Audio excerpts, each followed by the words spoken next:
heart of South Philly. Let's go see what the people have got to say. I'm ready to roll, baby.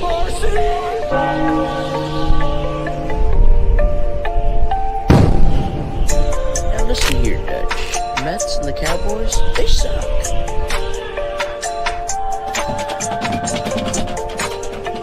1, 2, 3, go Birds! Go Birds!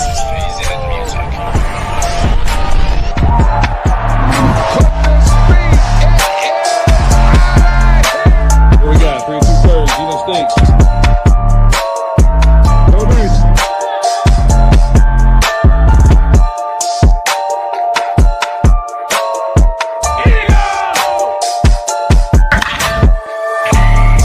Oh my gosh, Chad.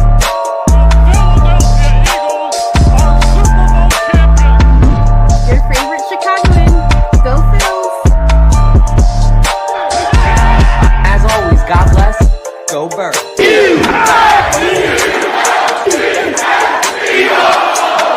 Get your water ice and soft pretzels ready because you are now tuned into a 302BIRDS podcast experience. Proudly presented by TickPick, Nick's Pizza, El Diablo Burritos, and Klondike Kate's on the heart of Main Street. Let's take it to the show. What's up, everybody? Welcome to another episode of 302BIRDS podcast. And it is a special week around here because not just are the Phillies on fire, they're the hottest team in baseball right now. Sometimes you got to deal a couple of guys here and there to put some fire under some people's ass. But not only that, football is back tomorrow.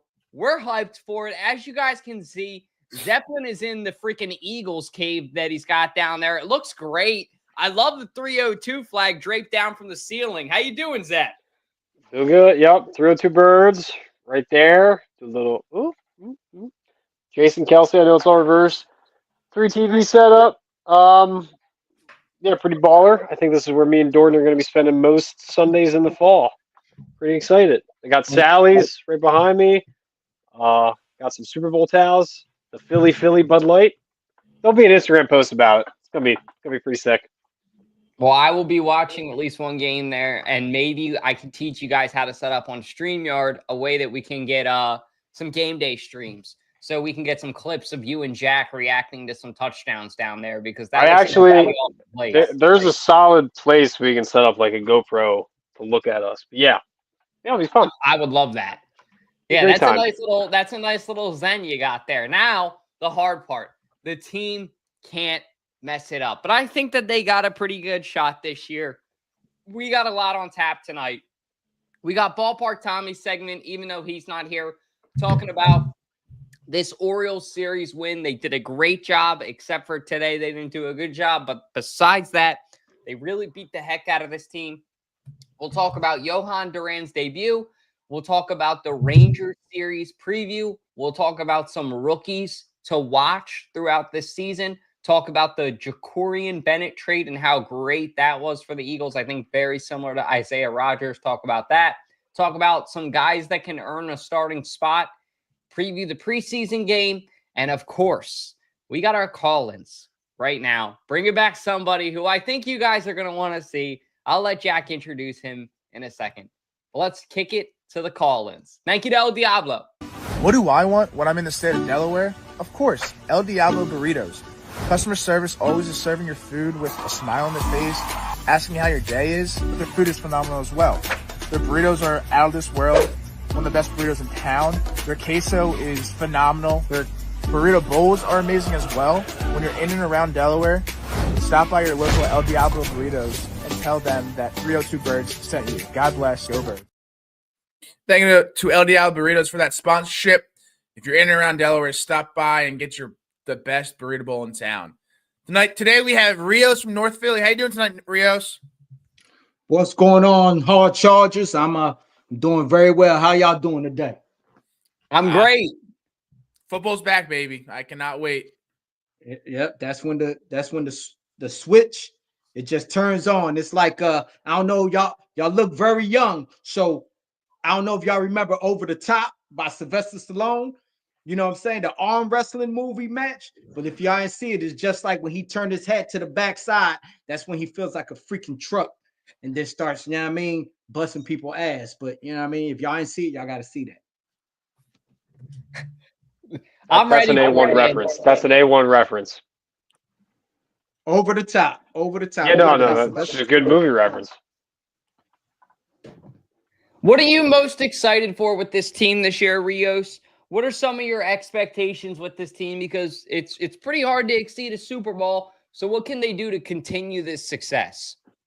Yeah, it's pretty hard to see the Super Bowl, but that's what the fuck we gonna do. Look, let me tell you something. I feel real good. Okay. Matter of fact, before the damn Super Bowl and before I went, I got a buddy who's a cameraman for the Eagles and the Phillies. So he was filming at the Super Bowl. And and I did a thing with him, and he taught me because he hear the young guys in the locker room.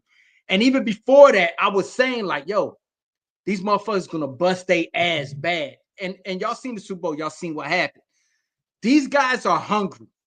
These guys are very hungry, and we ain't got just some pissing ass young bulls out there. You know what I mean? And it's like, you got to think about it like this. Jalen Hurts already just set the freaking tone with doing that ring ceremony. No matter what anybody freaking thinks, if he went home and put on that freaking ring and tried it on, he set the tone right then and there, like, nah, I ain't gonna put it on. Don't need it, because you know why? He's setting the precedence, but that this ain't shit. I want more. I'm done. Brain dumped everything. It's time to do it again, because they got a Super Bowl, but this is the first time. I'm 46 freaking years old. This is the first time I went through all the suck, no matter what. This is the first time I feel like, yo, we have a time for a freaking dynasty, for real, to get multiple chips. And I think they're going to do it again this year. And we're going to talk our shit. And we're going to make people hate us. You know what I mean? And then we're going to make people jump the freaking bandwagon. You know what I mean? Birthplace of freaking America, Philadelphia. Huh? You know what I mean? The freaking Eagles. What's better than that? You know what I mean? If you're an animal, if I was an animal, I want to be a fucking eagle. And what was the second part of the question? Expectations, right? Yes, sir. So my expectations is, like I said, we're going to take it. But my expectation is Hurts. Hurts is going to have a phenomenal freaking year, man. Phenomenal year. Passing the freaking ball. And you always hear somebody always got to say some shit about Hurts. No matter who's good at what, the totality of what Hurts does, the totality of leadership, he got it. But he about to have a great year passing. Defense, we're going to have a top 5 defense. All right. Nothing less than that. We're going to have a top 5 freaking defense. These guys going to get together, like, especially start going hard after the half point of the season. So I believe that. And I feel like Saquon Barkley is going to have another amazing year. At the same time, when he's out the game, the running backs that we got, it ain't going to be too much of a layoff. Shit is going to be happening. Shit is going to be going to Pound Town. People going to be pissed. People going to try to figure out how to stop us. The Philly shove is still there. I don't say tush push. I say Philly shove. It's still there. We still going to piss people off. Motherfuckers going to have something else to say about us to try to ban the Philadelphia Eagles from the fucking NFL. So that's what's going to happen. You ain't wrong about that, man. And I like the take about Saquon, too. Now, I got another question for you, Rios. There's the narrative going around in camp that they may try to use Barkley less because they want to preserve him. And you heard that rumor probably that we all heard a couple days before the Madden thing, saying that they didn't know how much more longer Barkley was going to play. You know what I mean? Because, and when I heard that, I was like, what the fuck? Like, the Madden curse is in effect, like, for real, right away. Like, it actually kind of got on my nerves. So now they can come out with this report saying, well, they don't be shocked if you see Barkley less. It's going to be running back by committee. Is that something that scares you? Is that something that pleases you? How do you feel about that either way? Because I get one side of it too, right? Like, logistically, football takes a toll on a man's body. Anybody gets that. And whatever keeps Barkley on the field as long as possible is great. But at the same time, it's like, that was the recipe to our success. So where do you weigh in on that? Well, that running back by committee, that shit don't scare me. But this is how I leave it like. Just like during the season when Nick Sirianni sat against the bench and asked Barkley if he wanted to keep going for the record or whatever it was, and Barkley like, nah, fuck that. Let the young cats eat. Well, same shit this year. People want to say, we want to lay back, whatever. That's cool. And they'll be able to lay back for Barkley because we're going to be busting ass on the passing game. But at the same time, we don't need to stop and start limiting things because we're thinking something's going to happen to Barkley. Look, people get hurt every day. All right? People get shot. People get hurt. Shit fucking happens. But let him be the one to tell it. Talk to him. He'll talk. If he wants it, you give it to him. And at the same time, I'm sure the guys in the back, Shipley, Dillon, whatever, Barkley, been getting these guys tightened up. They seen him have the greatest season for a freaking running back. So there's nothing they could say other than to freaking listen. So they're going to have their shit together because you know what? They see that Barkley hypes them up. So they're going to want to show their talent, whatever. So if it starts out however the Eagles going to do to try to figure out some things, cool. But when it's the end all be all, I believe they would talk to him. Barkley, he set precedents out there as a leader as well. And he's going to talk his shit. He's going to say his shit. He's going to say what he needs. He's going to do what he got to do so we could win because at the same time, I think he wants it more. He gave it to the Giants by doing what he did with us last year, and he keep wanting to do it, and he wants to do it. So, I mean, it don't scare me. They're going to try different things. And look, if the running back by committee is working, great. Our passing game is going to be working, but at the end of the day, that man's going to want to eat, and he's going to let them know. If he feels, I feel with Barkley, he feels the way he know his body. Let that man say that. Don't just say, oh, well, this takes a toll. Is he hurt? Is he okay? Does he feel like going? Let that man do him. Let that man be a fucking man. Period. Well said. And it's almost like looking at a classic car in a way, right? Like keeping it running is a good thing. And I think that applies in the NFL with a running back. Like keeping these guys in shape, keeping them on like par of getting 15, 20 takes regularly a game is a good thing, especially with Barkley.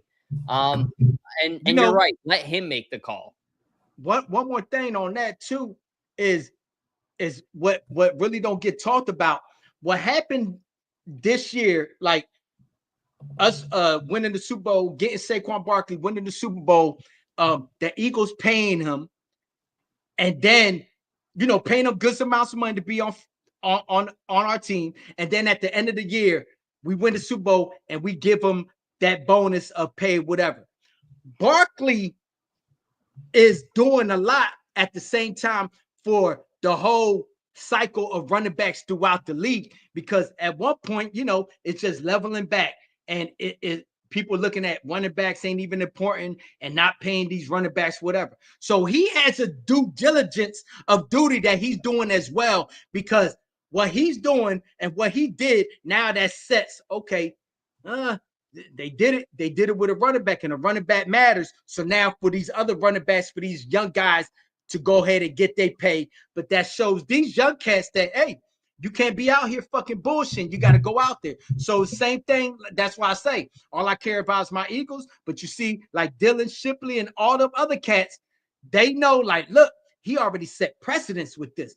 Man, I could show my ass on here and do my thing. Who knows? I could get this and whatever can happen. So all of it does is just bring more power to us for guys to play their ass off at the same time with the damn culture that we have there. Yeah, it's going to be a fun season, Rios. I appreciate you joining us, bro, and sharing some knowledge. Do you have anything else you want to say on your way out before we get into this season?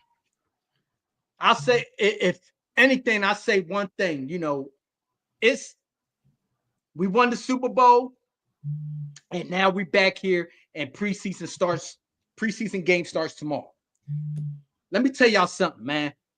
All of us as fans, this is our fucking team, man. This is our damn team. We won the Super Bowl. Now, don't get freaking fooled right now.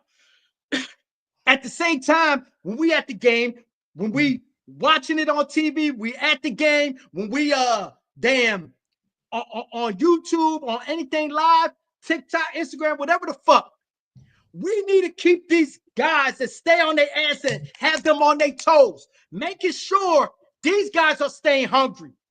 Everybody is as good as their last game. I'm not saying we got to just trash people or boo all the time. But one thing about us is, hey, you got to give truth. That's what's fucking wrong with the world. Tell the freaking truth. Because when you tell the truth to somebody, the right person is going to accept that and it's going to light a fire. If people are bothered by the freaking truth, then that piece of shit, pisser, we don't need them on the fucking team. So we as fans, we have an assignment. So it ain't for us to be fooled right now. It's to us to go out there and bring that energy. Because with us establishing that energy and that electric, that's going to get our team like that. It started last year in freaking Brazil. We travel great. But at the same time, we ain't freaking hungry, and we're going to stay on that ass because this means a lot. It's about Philadelphia Eagles. It's about that organization. Them guys love it. They love being in freaking Philadelphia. So we need to stay on their freaking ass, stay hype, stay killer, not soft, no slap and tickle, not sitting around with our significant other and want her to hold us and watch fucking Lifetime. Ain't no Hallmark time. This is football season. This is football season, and this is for us to get together. This is for us to stand up for what we believe in, for what we freaking love, for what is right, because this the type of thing that keeps my mental straight. You know what I mean? This is life for me. So, man, it's man season. And when an M-A-N, man, stands for a lot. You don't need to put real man or whatever. A man stands for a lot. And that's what we freaking bring it back. You know what I mean? Grab our fucking balls, and it's fucking football season, baby. You know what I mean? Yes, Let's sir. go! That was electric. That was electric. That was crazy. Rios, before you go, are you going to be doing your daily Eagles hype speech on WIP this year? I think that's the plan, man. That's the plan. I love it. Look, to be honest, for anybody watching, for anybody see, look, that works. That's therapy for me. People may think like, oh man, this guy's talented, or he just so fucking hype, or that's therapy for me. I've been through so much violence that I'm such a peaceful man. But when it's time to turn the motherfucker on, it's time to turn the motherfucker on. And what better to do that than doing football season? You know what I mean? Sure. All right, Rios. Well, thank you for coming on the show. Let everyone know where we can find you on Instagram. Y'all can find me on Instagram at the SAR Major Philly. You know what I mean? And, always one of my things that I always say is, unfuck yourself always. The unfucking never stops. And this is for everybody. I'm 46 years old. I do things. I keep my body right. I do things because you know what? I'm going to want to always be a fucking threat. I'm going to always be a threat. I'm not so tall, but you know what? I'm going to always be a fucking threat because I got 2 kids and I got a daughter as well. So no matter how, whatever it is, unfucking is anything. You just got to get your shit right for the Eagles, whatever, or anything.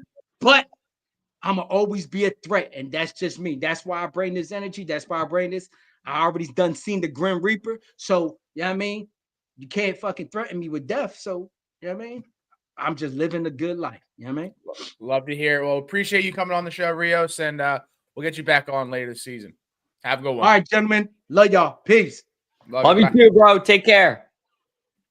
That Rios from North Philly, that is what Eagles fans are about. That just got me so excited, so fired up. And now we got to follow that up with the Phillies. And the Phillies got to bring that same energy. Time for Phillies talk with Ballpark Tommy. Finger stitch. All right. First off, I want to thank El Diablo for renewing their sponsorship for the 5th year, I think, or 4th year. which is amazing. Like, we got them our first year doing this podcast, and they partnered with us. So if you guys haven't, go check out El Diablo in Newark, or really anywhere in Delaware at this point. They got tons of locations. We've all been eating it since high school, 5 locations, and amazing burrito bowls, burritos, tacos. I mean, what is the go-to in like 30 seconds? Because I know we got to get to it, but what's the Jack order look like there? Yeah, you got queso, chicken, black beans, brown rice, lettuce, sour cream, mango habanero salsa, corn, chipotle ranch, and that's it. And sour cream. I already said that. But yeah, that's a great bowl. That's a great Extra bowl. sour cream. Extra sour cream, baby. Extra toilet paper when that hits. Oh yeah, it's gonna come out the other end pretty quickly. But that's my go-to order. I always get that. Well, stay tuned for next week when we get Josh's order. Maybe that's what I'll start doing, is a quick 30-second elevator pitch order. Well, maybe the week after that, or whenever Josh is here, we'll figure it out. Because we're not doing everybody's order on the show tonight, or this will turn into a food podcast. But the point is, if you guys haven't, check out El Diablo. Secondarily, want to say, if you haven't, check out Nick's Pizza in Wilmington, Delaware. They're also renewing their sponsorship. Awesome. Love Nick's Pizza. Best Detroit-style pizza. If you want a tomato pie, pasta, they really are doing anything there. Sandwiches, go check them out. Really, really good food. And if you love an 80s-style pizzeria, really go check it out in person, because you won't be sorry.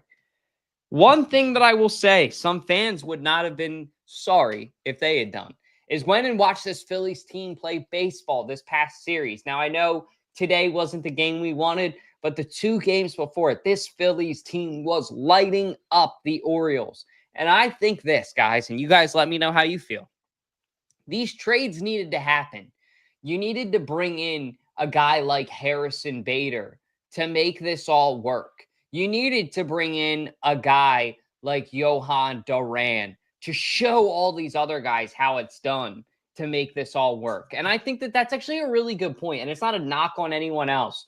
But when you look at this bullpen, now that Duran's in here, like, this pitching lineup, you have so many pitchers now. And you know Duran's the closer, so you can really kind of plug and play all these other guys as you want. Now you'll have your starters in Wheeler, in Ranger, in Sanchez, and then probably Luzardo or Painter or Nola. And then after that, you got Walker, you got Strom, you got Kirk, you got Banks, and then, like I mentioned, Duran as the freaking closer.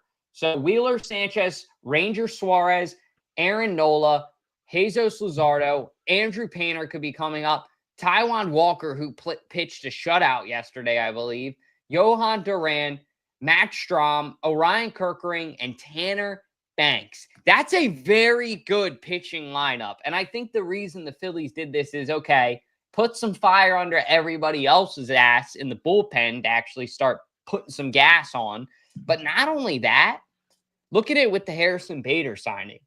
It is up for grabs in outfield right now for anybody's job. And I think you saw that with the way Brandon Marsh is playing. I think you're going to see that as well with the way that Kepler was playing. Kepler had a home run, for God's sake. Now, it doesn't just happen. But in Bader's first at-bat for the Phillies, dude cranks one like a launch pad, sends it to, center field or wherever. Home run, goodbye, see ya. Like, tell me that doesn't make it a little bit competitive for all the guys in the outfield. So what I think Dombrowski just did is he lit a fire under this team's ass, especially the outfield, of compete or you will be out of here. And I love it. Yeah, I mean, it's great, seeing my team beat my girlfriend's team. She's a big Orioles fan. So it's nice to get, so it's nice to get the W. But again, this Orioles team wasn't great. We had the game 1, we had a rough start. We started off losing 3-0, and then we brought it back and tied it in the 3rd or 4th inning, and then we just kind of took it away from there on.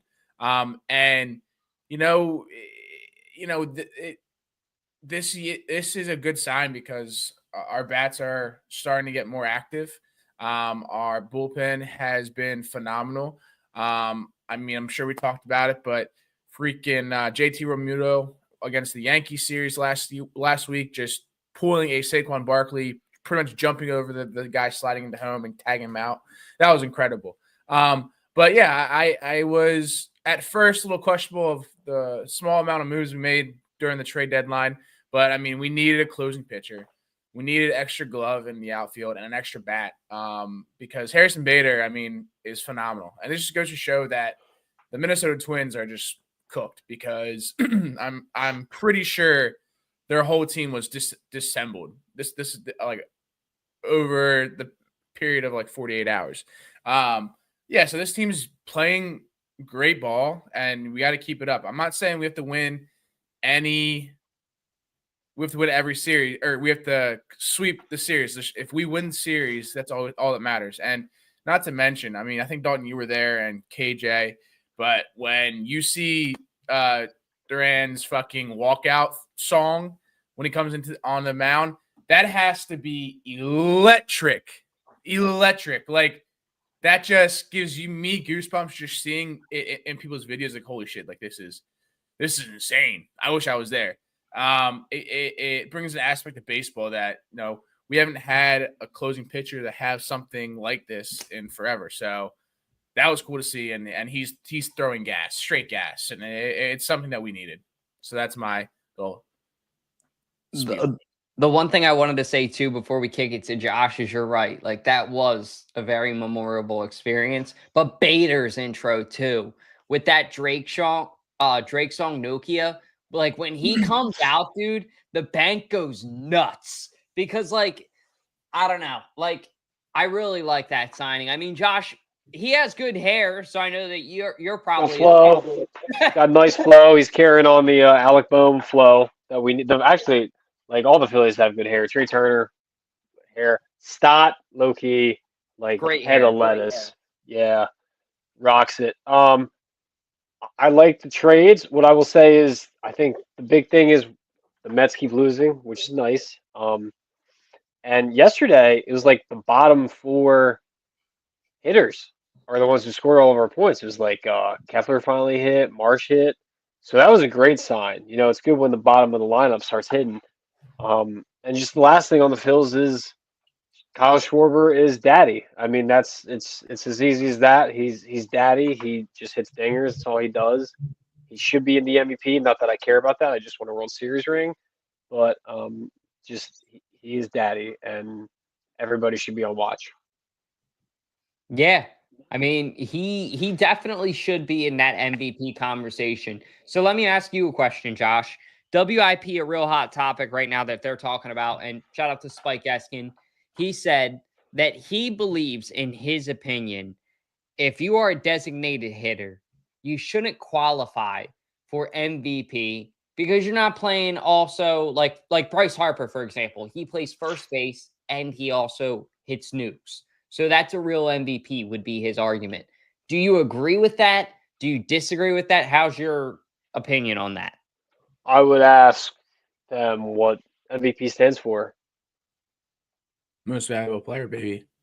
Thank you, Jack. And I would like to look at our record to see what the Phillies' record would be if Kyle Schwarber wasn't on the team. Has anybody looked at that? Have we looked at stats? No, we're just throwing opinions out because we're WIP and we have nothing else to talk about. Let's look at the stats and tell me what the Phillies would be if Kyle Schwarber wasn't on the team. Pretty sure it would be bad. Yeah. Or maybe not. I don't know. That's a dumbass take. I mean, what in football, you only play offense, you only play defense. We definitely like what? That's not a dumb take. Like, is Josh Allen not the MVP because he wasn't out there trying to tackle Patrick Mahomes? Stupid. That was my first thought too about the what? What are we talking about? Like, what? Yeah, MVP is most valuable player. So that means if you were, like Josh said, take the person off the team, how would the team react? And I don't think we would react that well. So he is a pivotal player to this team. And even though he's a designated hitter, I mean, he shows up when we need him most. And his literally job is to hit dingers. And that's what he does. So WIP, they're just saying this because football season hasn't started yet, so there's nothing to talk about, and they just want to get people fired up. Like what have. When there's the LeBron MJ debate, when do they ever bring up any of their defensive stats?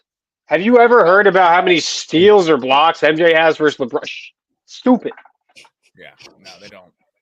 It's actually an interesting take right there. That's a very interesting take. Well, it's just dumb. It's just dumb. Every good player is known for one thing. Like Alex Ovechkin, decent defensive player. Everybody knows like he's good at hockey because he scores goals.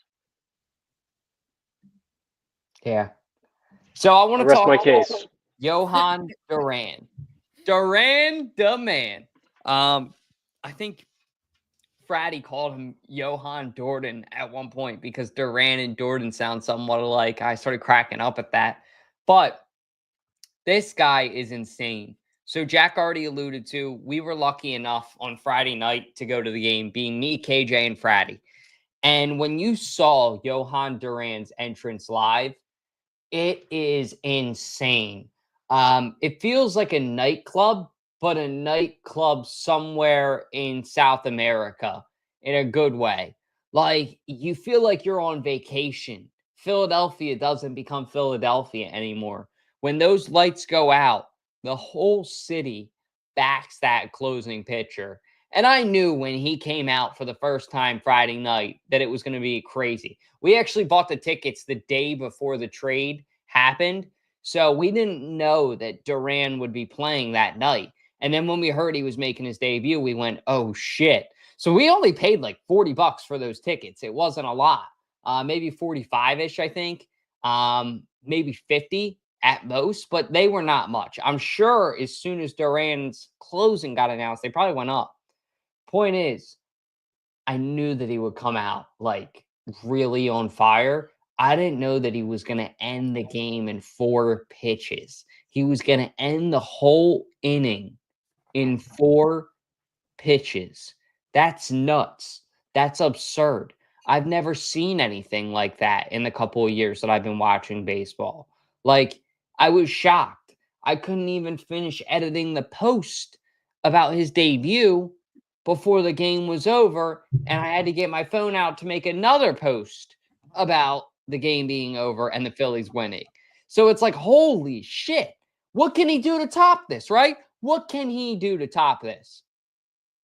Goes out and throws the fastest pitch ever at Citizens Bank Park, clocking at 103.3 miles per hour. Absolute gas. Like, dude's a stud. And the Phillies are blessed to have him. I think for the amateur fans out there, like myself, right? I'm one of them.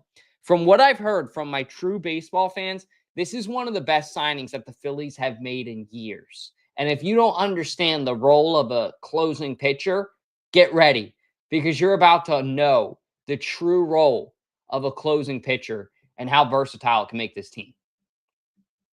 Yeah, I mean, like I said, he's just throwing straight gas. And I mean, 4 pitches or no, 4 at whatever. It's 4 pitches in 1 inning. You're right. It's insane because that's just very unlikely. And I mean, that's what he's on the team for, is to close the game. And he has been doing that. He's at what? I think he's closed 2 games now, maybe 3. And he's just relentless. And, you know, when we are in the playoffs and, you know, games are close, you know, it's a 1 point game. We're in the lead. It's the, you know, top of the 9th. Who are you going to call? You're going to call him to close it out. And that's what his role in this rotation is. And he's been doing it now. And it's just insane that we were able to get somebody like him. We haven't seen a player like him in Philadelphia in probably 15 years, which is insane. So it's something that we needed. We've never really had a closing, quote unquote, closing pitcher. We had reliever pitchers like we you know, would use Jose Alvarado, but he wasn't really a closing pitcher. He was a relief pitcher. So just goes to show that, he made the right moves. He's, pulling the Howie Roseman kind of mentality. We need players that we're going to utilize and we need, not just, because they're stats. So that's my opinion on him. And I love this man. Yeah, I think it's not that important because he's not batting. He's only finishing the game. So that's what WIP would say. Yeah, you sound like they should call you up and offer you a job after that take. Josh, I'll let you answer this one next. How excited are you to see this next series? I mean, I know you don't watch a ton of baseball, but really just what's your opinion on this team getting momentum right now as we sort of enter that next phase of baseball, getting closer to Red October, getting closer to fall? I've been watching baseball. What do you mean? Every game? Also, who watches every baseball game? They played at 1:00 today. I'm sorry, I'm employed. I can't. I have a job. I follow every game. I'm going to DC next week for the Nationals game. I am. Actually, I need another ticket because maybe we'll have to give you some content to film for us. Yeah, I could. We just got to stay hot. We got to keep winning. And honestly, I don't want to say it's loser mentality. I know that there's still a lot of baseball left in the regular season. I don't want to get the bye. I think the bye in baseball is not good. I mean, the statistics show that only one team has gotten the bye, has won the World Series. I don't want to sound like loser mentality. I think we just have to keep winning, and the Mets have to keep losing. We don't need to win every series. We just need to stay ahead of the Mets, get that wild card division, or be the third division winner, make the playoffs as the 3 seed, and you just want to be playing your best baseball right now. That's obvious, but you want to make the playoffs and play your best baseball. Last year, the Phillies were hot. They were the best team. All-Star break comes, and they kind of limped into that bye. And I think that transferred pretty much as soon as the playoffs started, where they weren't playing well. So we just need to stay above water against the Mets and just go and play our best baseball. And that's it. Red October, watching the game outside, fireplace on, wearing a hoodie underneath, your Phil's jersey. There's really nothing better. There's nothing better. I agree with that. I want it. I want to watch scary movies and Halloween, and then on Friday night watch the Phillies in the World Series. Then on Sunday watch the Birds. That's all I want. It's not too much to ask.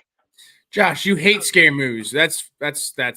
I do, but I like the fall vibes. Okay, I like so them you in just the lied. fall. You just lied on the I like some scary movies. I don't like the scary movies where it's real and you're like, oh shit, this could happen. Yeah, I mean, the fake scary movies. Sinister in 8th grade with Jack Jordan. Fuck that. Yeah, that was scary. Well, Jack has a way of turning everything bad. Pausing. But yeah, I mean, this is I've been saying, any series until the end of the season is important. We need to win the series. We don't necessarily need to sweep this series, but we need to win the series because these games now, from here on out are more important than they, games were in the past. And it's something that you got to put your foot down on the gas and keep on holding it down, because the moment you let up is the moment we fall apart and you just lose that win in the sales, and we can't do that. We did it last year. I agree with Josh that having a bye in baseball, I know I'll get flamed for this, but a lot of baseball fans are like, oh, blah, blah, blah, blah, blah, blah. I think it's more important. Well, having a bye in baseball is more important than having a bye in football. What I mean by that is I feel like having a bye in baseball can really screw your team's mentality up, because you're done for a week. If you go into that bye week, bats on fire, and then you have a week off, we saw it last year. I mean, we just fell flat on our face. So I would not necessarily say we need to bye. Knock on wood, we really haven't had many injuries this season. We've had a handful, which is a lot better than last year, because last year we got hit with the injury bug. But yeah, you got to win this Got to win the series and keep on winning the series. Yeah, got to keep on clicking along, which I think they've done a good job of for the most part. Stay tuned for, I know we didn't really talk about the Rangers at all on that, but you're looking at Jack, frickin' Josh, and Dalton here. So we're doing our best, all right? I think the Rangers AJ, suck, and shout out to you. we're gonna beat them up big time. Whatever. Well, there's the baseball analyst right there. Just win. Just win. But let me ask you this, Zeppelin. Hit more balls than that. What rookies are you most excited to watch in preseason, but also this season in general for the Birds? I feel like a lot of people are going to be excited for Jihad Campbell. Jihad, I don't know how you say the name. With fair, it looks like Makuba is not going to play tomorrow. He's been hurt. I would say my two biggest rookies that I want to watch are Mac McMillions. Jesus, I can't talk. The quarterback who's going to play. He's not really in a starting position because either way, even with the trade or Dory Jackson or Kylie Ringo, he's probably not going to see much playing time. But I think he's a really good addition. But I am very interested tomorrow to see the other linebacker we drafted, Modin. I can spell his name. I don't know how to say it. Pronunciation is not good tonight. But apparently he's been playing lights out. And if Campbell wasn't the star of the show at the linebacker group, this kid would be getting all the hype. So I'm really excited to see him in that linebacker position. And not a rookie, but has been playing well and is really competing for a starting position is Jeremiah Trotter Jr. Apparently, based on everything I'm reading, is that Nakobe Dean is obviously on the IR right now, or the PUP, and Zach Bond has been in and out of practice. But apparently, this new kid, Modin, again, sorry I'm saying his name wrong, Modin, Trotter, and Campbell, the three of them are playing lights out in that linebacker position. So there's a real scenario where Nakobe Dean gets off of the injured list this year, and we have 5 legit good linebackers. So kind of want to see if the hype is legit on those guys. I think that seems like that's a group that the Eagles didn't care about, and then last season, this season, seems like we've put a lot of equity into that linebacker position. So super excited for that. Also, I just like to see the guys who you read about making these crazy catches in training camp who you never see, like Elijah Cooks or Terrence Marshall, like those guys who have been in the preseason the last few years, and you never get to see them in the regular season, but it's kind of their time to shine. I'm a big preseason guy. I like to watch player development. Yeah, I agree with that. I think that was probably a longer explanation than you wanted, but I like preseason. These guys work their ass off, and a lot of them are probably going to be cut.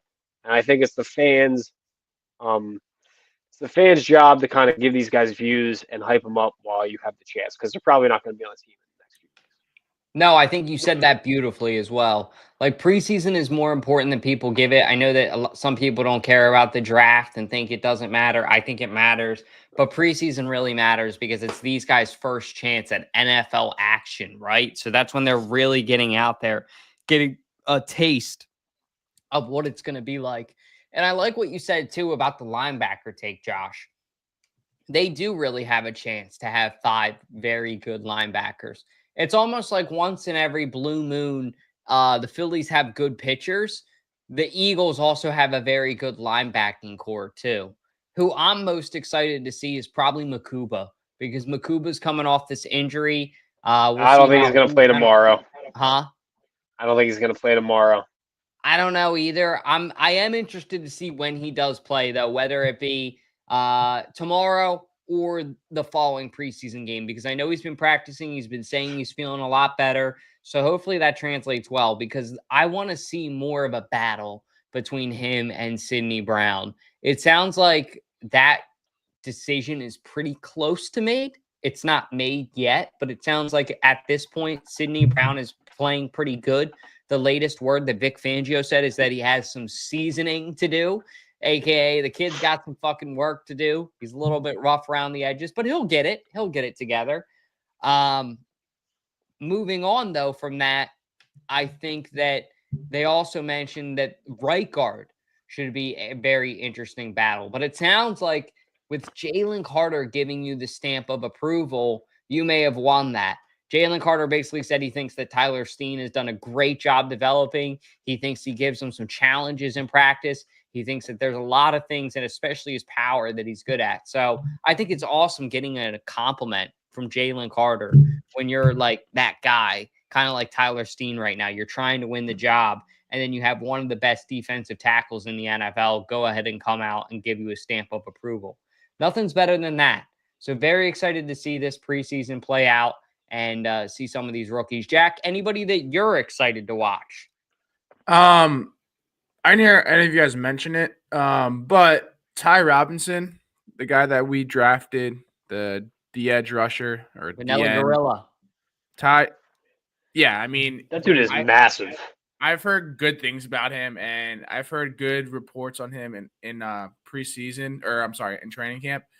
So I would love to see what he can do. Some people are comparing him to like JJ Watt. That's racist. Just how he gets off the ball quick, and you know how he can get pressure into the pocket. So that's all I'm really looking for. You guys already hit a lot of the people that I'm also looking into, tomorrow, because there are some interesting storylines that come out of preseason with, Keely Ringo, Makuba, Joshua Uche, Ojulari, and just kind of seeing what if they can truly Tyler Steen and then the guy we got from Seattle. It would be interesting to see how these players develop and to see like their progress from week 1 in preseason to, regular season. So I always love watching preseason just to see the character arc build for certain players that I love watching. That's all I got to say. Can I say one more thing on this, Dalton? Of course. Well, actually, 2 more things. One's quick. I'm also excited to see Shipley versus AJ Dillon. Because apparently Shipley's been killing it, and also AJ Dillon's been playing good. So I'm excited to see that because I do think that running back 2 position is going to see more carries this year. But I think sometimes people overlook preseason, and I want to remind everybody that last year going into the first preseason game, everybody thought that Devin White and then possibly Nakobe Dean were going to be the starting linebackers, and Zach Bond played so well that he won a starting job. And then 2 weeks into this season, we cut Devin White because he wasn't playing good, and Nakobe Dean played so well. And then because of preseason, Oren Burks worked his way into this backup role, and then he played vital snaps in the playoffs and the Super Bowl when Dean got hurt. So if you think preseason doesn't matter, it might not matter for the starters, but it matters for the backups who very well could play very, very important snaps and special team snaps in the playoffs when it matters. Yeah. That's it. That's my last spiel. And really quick before we move on from this too, because we're going to talk about this trade, I just wanted to give a couple reports and run down. Jack brought up the Vanilla Gorilla, Ty Robinson. Apparently he got humbled in practice by Mailata. So I guess he thought that he was going to go after Mailata, and Mailata just sat there and held him for about 5 seconds in front of everybody. So that was, I think, a good humbling. He also got yelled at by Clint Hurt, the defensive line coach, because he wasn't hustling fast enough. So I think all these lessons are good, right? Like Jack said, he loves watching that character development. We remember what it looked like, for God's sake, with Jalen Carter when he first came here. I won't lie. I wasn't the craziest about him. I learned to like him, learned to love him. I love him now, right? But when he first came here, I wasn't sure about that. Ashley as well. I know she wasn't. We both are open to saying that. But look at how beautifully he has developed as a man, as a player, as a professional. So I think we'll see the similar development from Ty Robinson. Moving along now to our next topic, which is the Philadelphia Eagles go out and make a big trade. They trade Thomas Booker to the Raiders for cornerback Jakorian Bennett. And I think that this signing could have a similar impact to Isaiah Rodgers. I know ESP said it on WIP, but I also thought it right away. Like as soon as and I'm sure a lot of people did, as soon as we made this trade, I went, okay, there's our depth piece, right? There's our low risk, high reward cornerback that can really fill the need when this team needs him to. You go back and watch some of these plays. There was a play that Rodgers picked up a fumble and almost ran it back for a touchdown. I forget what game it was. It might have been against the Rams playoff game in the snow. In the snow. Yeah, thank you, Josh. It was the Rams. Thank you. So there you go. Like, these guys still have a very big impact. I know you have those bland Eagles fans out there that will say this. The Eagles don't need a cornerback. They're good. They got Quinyon Mitchell and Cooper DeJean. Guys, the Eagles lost 3 of their top 6 cornerbacks. So they lost half of them. They lost Rodgers, Slay, and Avonte Maddox. So I think that this Jakorian Bennett signing will fill a significant role for the Birds. Last thing I want to say is he is only allowed 176 yards on 450 plus snaps in the NFL. That's the second best in the NFL. It's an under the radar budget beast signing. Very happy with this. Very happy with what Howie Roseman did to ensure that this team stays in a good position. Yeah, that kind of blindsided me because I wasn't really thinking about any other positions. So that kind of blindsided me, and the fact that Booker also had vital snaps in the playoffs last year, and was a force to be reckoned with. And it looked like he was going to get more and more snaps this next season. And the fact that we just traded him off kind of pisses me off because I was expecting to see a lot more out of what he can do for us. So the fact that we just decided to trade him out just kind of pissed me off. I don't understand why we did it. I just didn't think we really need another cornerback. There was a good fight going on, so I'm just kind of confused with it. But I mean, I guess this guy's a good player. I have never heard this dude's name at all last season, but apparently he had one of the greatest seasons of his life. So I have no idea who Jakorian Bennett is. Again, the Raiders sucked last year, so you never really saw them get talked about. But I just it was weird for me. Yeah, it was really, I get that side of it too. Like, it was, Booker's a good dude, filled a good role, but at the same time, they got a really, really good piece. I didn't know who he was either, but looking at the stats don't lie. What are your thoughts on it, Josh? Yeah, stats look good. It seems like he's a good player, but he's got a smaller build for an outside corner. And you know from like the Legion of Boom days that Pete Carroll really likes those tall, athletic, like power forward type quarterbacks, so he didn't really fit a scheme. So I you can never have too much depth on the quarterback position. Howie always likes to make trades during training camp, so I wasn't surprised there. I do kind of agree with Jack. I thought Thomas Booker played really well last season when he was in, and I thought that if anything, our D line, defensive end or interior, kind of needed more. Yeah. Like I thought that was kind of going in, or if you were to ask me one worry going in, it would be either like new guys playing in the secondary or our defensive line depth. But I have doubted Howie in the past, and I regret it, so I'm not going to doubt him now. Just Bennett as a whole, I think, is great, and I think you can never have too many quarterbacks. You know, even if Ringo plays great, which I think he will, even if Adoree Jackson plays like 50% of the snaps and is like that veteran presence, which I think he will, I think that's great. But if Bennett,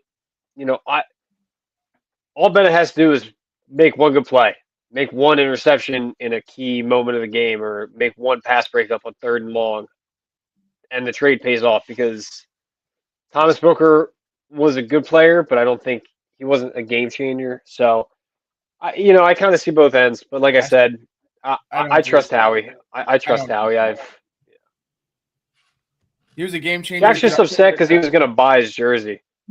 No. He was a game changer throughout the whole playoff run. What are you talking about? He pretty much a good playoff run, But at the same time, I see Josh's side too. But he also, in the Super Bowl, I think he even had meaningful snaps. I think he even played in the second half of the Super Bowl. Yeah, he literally locked him down. So to say that, granted, he showed up like in the playoffs, didn't really get many snaps in the regular season, but that's just a strange take, Josh, because maybe we weren't watching the same game because I could have thought we agreed when watching the game that this dude's Thomas Booker's legit. So anyway. Do you think that, here's a question for both of you.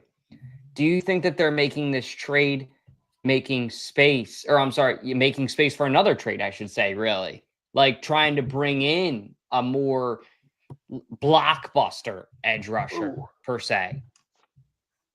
I mean, maybe, but maybe who's out there that we need? I mean, they could technically, I'm sure, trade for Watt if they wanted to, or a big name rusher like that. Like, I don't know who they would go get either. I would have to do some homework. Sorry, there's a moth in here. Oh, yeah, sorry. Thomas Booker had 18 tackles and a sack in 2024, playing 166 snaps. So, well, most of his snaps were played in the playoffs, though. I want to say too. It's like so 10 most snaps. Of his size is there. Well, I mean, I don't disagree. I like the trade. I think it's good. Yeah. Yeah, if he plays good, it's good. I mean, I get it. I don't really, again, that's not the position I thought we would have traded away. So I am in agreement with Jack there. But, I don't know. Hey, having I'm not a GM. Is a good thing, like you said, Josh. But how are you feeling about tomorrow's game? Do you think we will see Jalen Hurts or any other starters whatsoever? No, I don't think. I don't even think you see Tyler Steen on offense. Wow. I'd be surprised. Yeah, I don't. Maybe Tyler Steen. That's it. You're definitely not going to see. You're not going to see Devontae Smith. You're not going to see Andy Brown. No Hurts. No Saquon. I don't know that you're going to see Will Shipley or A.J. Dillon that much either. Well, maybe A.J. Dillon, but Nick Sirianni has been big on these hour-and-a-half practices where the rest of the day for training camp, the guys are just watching film and in meetings. He really doesn't like to play his starters that much at all.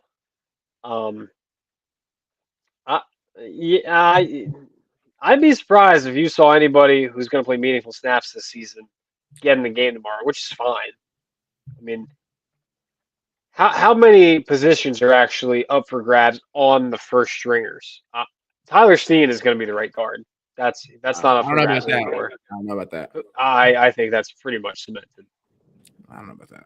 We'll see. I think it is. I mean, I don't. Mitchell's not going to play. DeJean's not going to play. I think you're going to see Ringo play. I think Ringo is the closest thing to a starter you're going to see play tomorrow. Yeah, I mean, I don't know who it was, but you saw one of the rookies getting extra work with Jason Kelce and Jeff Stoutland as an offensive lineman. I think it was that Australian player. I forget his name. He's Malata's buddy who played rugby. Okay, yeah. So I feel like that right guard position is still up for grabs. We said it weeks ago that this is Tyler Steen's job to lose. And it's the other dude that we picked up in a trade for him to fight for. So I think that's going to be up for debate. I think the cornerback position, we'll see some starters play like Makuba. I mean, granted, hopefully Makuba gets a starting role. Maybe defensive lineman for like a drive or two. But other than that, I mean, receivers, no. Quarterback, obviously not. So, yeah, I mean, we may see, maybe not tomorrow, we may see some starters start, week, what is it? Is it 3 weeks or is it 4 weeks in preseason? 3. It's 3 now.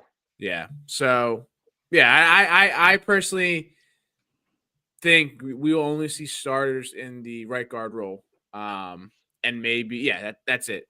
That's it. So, that's all I got to say. Yeah.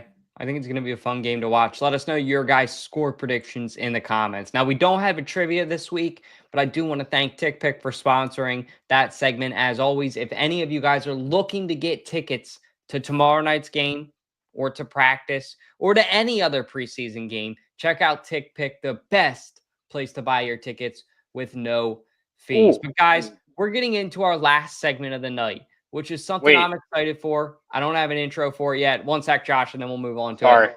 But I want to give a huge thank you to Jack Jordan's favorite, Dalton's favorite, and soon Josh's favorite when we give him that cheesesteak from there. But Balboa Steaks, man, is killing it in Delaware. They got the best roll. They got the best meat. They use Cooper Sharp cheese. They are the king of Delaware steaks. So for tonight's knockout punch presented by Balboa Steaks, we're going to be giving some hot takes for tomorrow night's game and what we think is something crazy could happen.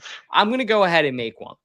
I will say, so I think we're going to probably see a majority of Kyle McCord tomorrow night, right? Like Kyle McCord will probably play a good amount. I don't even think we'll see McKee very much. I think McKee is pretty much locked up that QB2 position.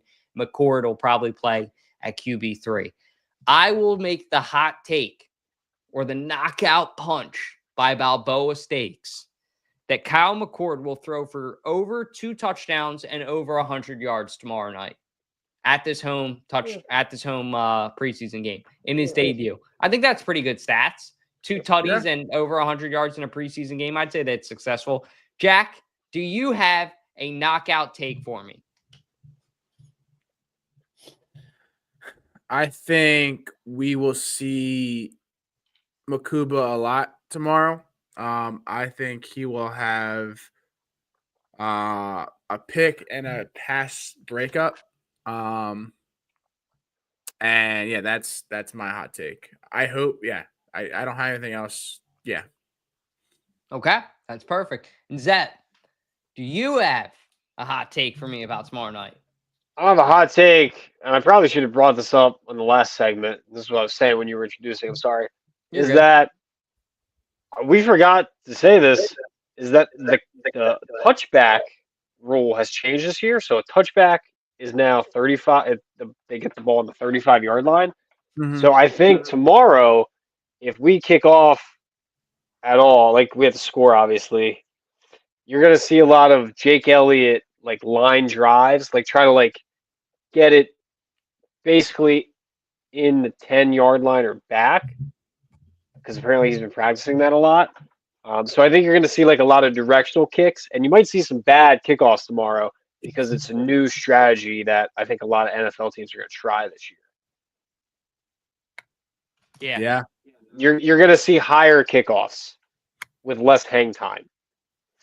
It's going to be interesting to see how Jake Elliott adjusts too. I think Jack might have said that last week. Yeah, well, Jake Elliott was hurt last year, so he didn't do the kickoffs. It was all Braden Mann. But now the rule has changed, and hopefully Jake Elliott is doing the kickoffs this year. So, yeah, I hope so too. I have another hot take. One more hot take. I think Jeremiah Trotter Jr. will have 2 sacks and 1 pressure. Sick. I like that one a lot. I think I've been hearing really good things about Trotter Jr. in camp. Like, Trotter Jr. is kind of finding his own this year. When he first started, it was kind of rocky. And what I'm hearing is that he's developing beautifully throughout camp. He's making plays, especially in the run defense and potentially in the pass rush game, like Jack just mentioned. So I think we could be seeing more playing time out of him, more opportunity to earn that middle linebacker 4 spot. I would say I think Nakobe and Baum probably got 1 and 2 lined up, and then Jihad could probably be 3. Jihad with the chance to move up as the off-ball linebacker. But man, oh man, it's going to be fun to watch this game tomorrow. If you guys haven't, please be sure to give all of our awesome subscribers below in El Diablo, Nick's Pizza, Balboa Steaks, and Bab's Hot Chicken a follow. That would mean a ton to us. And come out and hang out with us at Chesapeake Inn on, I'm pulling up the date now. Just wanted to make sure I got it right. 14th? I think it is the 14th. That's what I had in my head. I just wanted to make sure it's right. Yeah, September 14th at around 4:25-ish. We'll get there a little bit early, knowing us. Party starts at 1 p.m., so we'll probably get there at like 12:45, start a little bit early. But come out, hang out with us for the Eagles-Chiefs game at Chesapeake Inn, and be sure to follow them. Follow all our awesome sponsors below. That would mean a ton to us. And like, comment, and subscribe. If you enjoy listening to us talk ball or any of our awesome guests, that's the best way you can thank us. Other than that, we got 2 more episodes, and then the season's over. So, Jack, if you could, please bring some trivia next week. We'll have to crown our champion after next week, the finale. And football's back, baby. We're back. Oh, yeah, baby. Go ahead and take us out of here, Jack. Well, I think the Dalton and Jack show are back with post-game. Yeah, tomorrow. You're right. Shit, I didn't even think of that. Yeah, even though it's preseason, we're still grinding. We're still going to get Eagles post-game. Yeah, we're still horrible. You guys are going to sound. I'm not excited for that. The preseason. We're going to tie you to a chair and force you to listen, Josh. Yeah, it's going to be shouting in my living room. Yeah, I mean, dude, football's back. It's always been football season. Buy your tickets through TickPick for football. But yeah, I'm so excited. This is kind of like Christmas morning to me. I can't wait for this preseason and regular season. But without further ado, Josh, I know you're downstairs, but it's an outro, not an intro. Hit that motherfucking outro.